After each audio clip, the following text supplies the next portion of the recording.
Եկեք մեկ օրինակ բերեմ Սահմանադրական հանրաքվեի օրինակը։ Ակնհայտ է, որ Սահմանադրական հանրաքվեն Իլհամ Ալիևի հանրաքվե է։ Եվ ակնհայտ է, որ Նիկոլ Փաշինյանը այդ զիջումը անում է այս ձախողված քաղաքականության պատճառով։ Գիտեք, խաղաղությունն ու անվտանգությունը սրտիկներով ու պաչիկներով չի, եւ օրը 5 անգամ խաղաղություն գոռալով չի, որ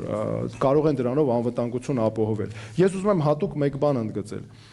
Հայաստանի Հանրապետությունում չկան պատերազմ ուզող ուժեր քաղաքական համակարգում։ Սա ակնհայտ է եւ Նիկոլ Փաշինյանի այն հայտարարությունները, որ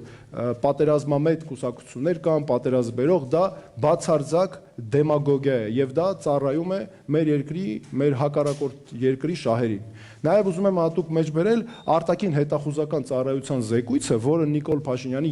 այդ ծառայությունը գործում է Նիկոլ Փաշինյանի ենթակայությամբ։ Այդ ծառայության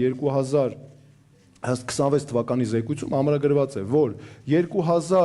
26 թվականին վերաբերող, որ 26 թվականին անհավանական է համարվում ռազմական էսկալացիան։ Հիմա տեսեք, նրան ենթակա կառույցը, արտաքին հետախուզական ծառայությունը, որով այդքան հպարտանում են, հայտարարում է, որ անհավանական է ռազմական էսկալացիա։ Նիկոլ Փաշինյանը հայտարարում է ամեն օր խոսում է պատերազմի մասին։ Ակնհայտ է, որ սա նրա քաղաքական պատասխանատվությունն է եւ նրա անձամբ նրա կողմից օգտագործվող սպեկուլյացիա է։